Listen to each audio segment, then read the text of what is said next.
Hola amigos, vamos con otro nuevo camión lleno de basura de la mafia y de la corrupción castrista. Este es un camión que se ha llenado durante los últimos 12 años y que tiene el equivalente a otros 1.000 millones de dólares llenos de basura, fruto de la corrupción de la mafia castrista. Mirad, en 2009 el que entonces era todopoderoso vicepresidente Carlos Lage fue defenestrado por el comandante, quien entonces escribió lo siguiente hablando de él.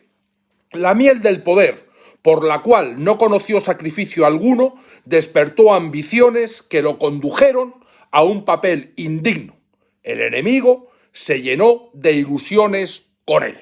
Y con eso, así entró en lo que sabemos que se llama el plan pijama. Pero no entró en el plan pijama por corrupto, entró en el plan pijama por indiscreto, porque le cazaron. Lage era una pieza básica en toda la trama de corrupción dirigida por el comandante. A él le defenestraron no por corrupto. Esa corrupción estaba permitida. Por ñame. Bien, la diferencia es importante.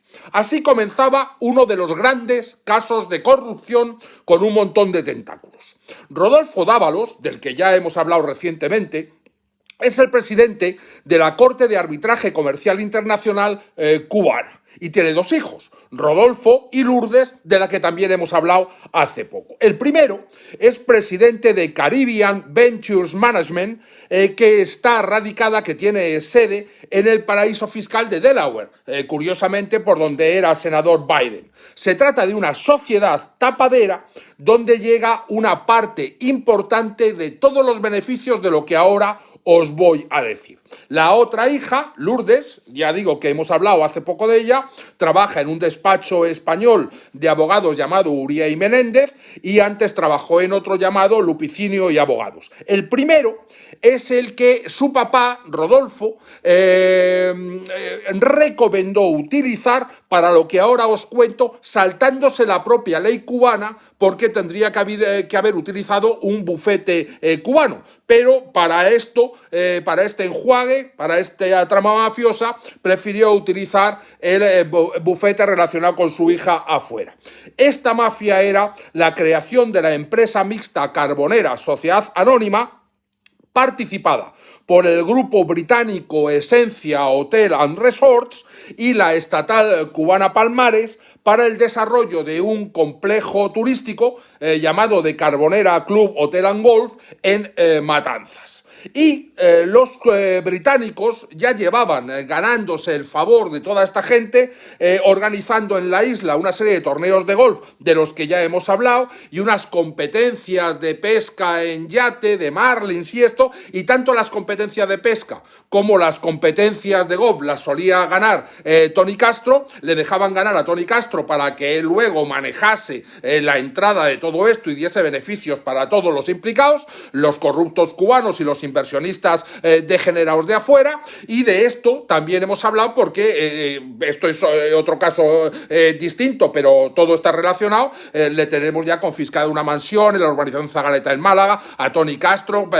por lo que recibió a cambio de sus favores. Bueno, el caso es que Lourdes, la hija de Dávalos, de la que estábamos hablando, he dicho que antes trabajaba en Lupicinio, que es otro despacho que su papá también recomendó para otro negocio paralelo, también relacionado con golf. Este era el acuerdo entre Cubanacam y un grupo español para la creación del complejo Vacuna y Agua, Hotel, Spa, Golf and Villas, que es un proyecto que después tuvo una serie de cambios cuando entró Inversiones Hoteleras Bahía del Duque, perteneciente a un grupo tabacalero canario, y entró también a participar Golf Melia. Quiero decir que por un lado estaba Palmares, por otro lado estaba Cubanacam, en medio estaban diferentes proyectos de golf, ambos en Matanzas, en dos sitios distintos, uno con asociados británicos, otro con asociados españoles. Bien, Lupicinio, el segundo bufete que he comentado,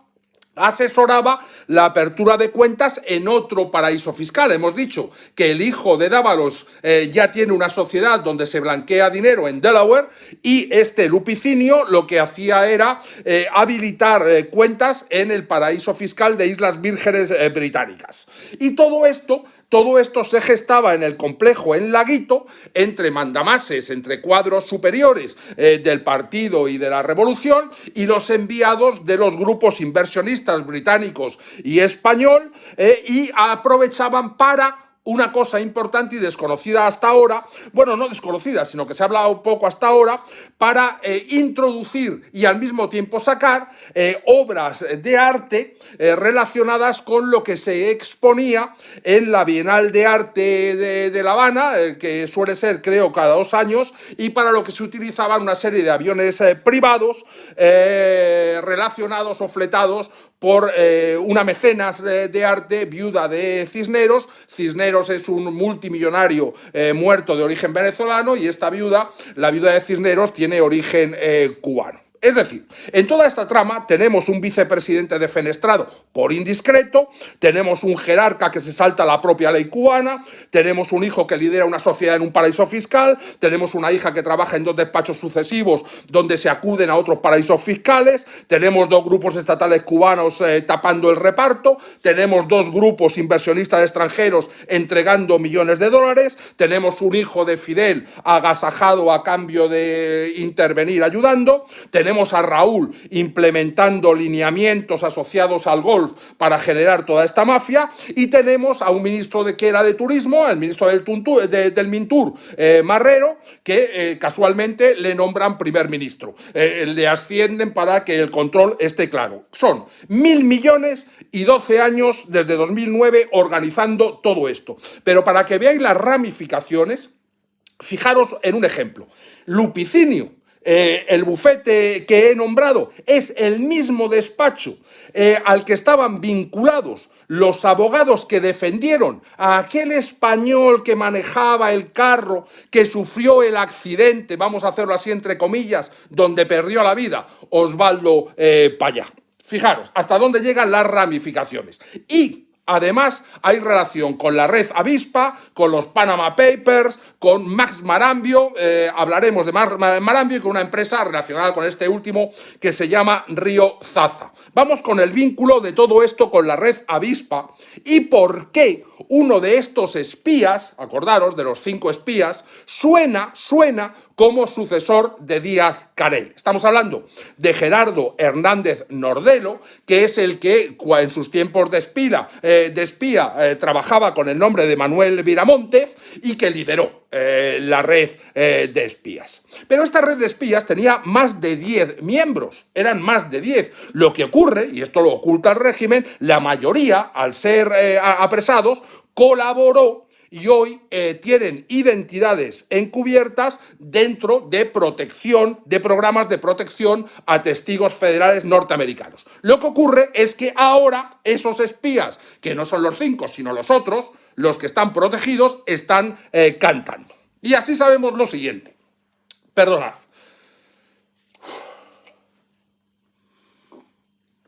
Una hermana del espía principal, Gerardo, María del Carmen, falleció en un accidente aéreo junto a otros cuadros del Instituto Técnico Militar José Martí, cuando ella tenía el grado de teniente coronel. Este accidente nunca se aclaró, y siempre que hay un accidente sin aclarar, aparece y permanece una cuenta pendiente. Y otra hermana de Gerardo, que se llama Isabel, trabaja en la Biofam. En la Biofam no me voy a extender mucho porque sé que hay un colega cubano que está haciendo un buen trabajo de descubrimiento y de investigación, concretamente en este caso de la Biofam. Bien, pero hay una cosa muchísimo más importante que engloba todo ello. Los Panama Papers, los papeles de Panamá, donde apareció toda la podredumbre y corrupción en muchísimas partes del mundo, revelaron una cosa. Revelaron muchas, pero revelaron una. Como punto cero se hizo con el acceso al software que contiene datos emitidos y actualizados como documentos legales. Es decir, acceso a un software para convertir documentos en oficiales. Fijaros, esto es un delito de libro, de falsificación de documento público que lleva aparejados otros delitos conexos de cohecho, por lo que van a ser, independientemente de todo lo que hacemos en la trama de recuperación del dinero, estos son delitos de cohecho y prevaricación conexos por lo que van a ser juzgados además. Mirad, el banquero peruano Pancho Pardo era beneficiario de Billingsley Global Corp, que es donde se triangulaba el negocio con los países satélites para transferir los beneficios provocados del uso ilícito de las licencias para el acceso a las aplicaciones que contienen las bases de datos que permiten convertir en oficiales documentos que no lo eran antes. ¿Y sabéis cuál es el socio que ocultó el bufete Mossack Fonseca, que fue el bufete principal entre los implicados en los papeles de Panamá? ¿Sabes qué se ocultaba como la parte beneficiaria de toda esta trama? El Banco Financiero Internacional. El Banco Financiero Internacional es exactamente, precisamente, el que acaba de ser sancionado en una de estas cosas que repito continuamente que Trump hace y sigue haciendo. Trump acaba de sancionar al Banco Financiero Internacional. Esto es fundamental porque al sancionar al Banco Financiero Internacional, perdonad, el régimen tiene que asumir un riesgo, que es operar en cuentas externas, ya que no puede operarlas por el BFI. Y al salir al exterior, nosotros le estamos esperando para recuperar los 1.000 millones de toda esta trama. ¿Por qué? Porque ya tenemos el apoyo judicial, la tutela judicial efectiva, para procesar todo lo que hemos descubierto de lo que he nombrado hasta ahora y lo que llevo explicado. Caribbean Ventures, del hijo de Dávalos en Delaware, Carbonera del régimen con los ingleses, Vacunayagua del régimen con los españoles, Billingsley del banquero peruano y la Biofam del régimen, que ya os digo que está por otro colega siendo investigado. Y queda pendiente ganarles además en la Corte de Arbitraje en París un juicio a Río Zaza, que es una planta de alimentación de un tal Max Marambio, que muchos ya habréis oído hablar de él, y que fue, entre otras muchas cosas, ya hablaremos de él con más extensión, quien puso en marcha Cimex. Pero con los espías confesando, ya podemos ir contra el que entonces era presidente de Cimex también, un tal José Luis Padrón, que es un alto mando del MININ y jefe del Instituto de Turismo. Pero fijaros lo curioso para que veáis cómo es una auténtica mafia castrista. Este es esposo de la hermana de la esposa de Marambio, porque las dos son hijas del viceministro Antonio Núñez. Es una mafia con tentáculos por todas partes. Bien, es muy importante entonces que veáis cómo estamos y cómo hemos vuelto a descubrir otros 1.000 millones que han generado en una corrupción de 12 años, que gracias a Trump han tenido que salir desde dentro para hacer emerger ese dinero en las cuentas de estas sociedades que ya tenemos identificadas, y cómo seguimos con la tutela legal de los jueces por todo el mundo para colapsar. Que creo que hoy es el día 201 en cuenta regresiva para el compromiso que tenemos. El 31 de julio, sabéis que mi compromiso es que el régimen, contra su voluntad por colapso, ya haya entregado el poder. Un abrazo.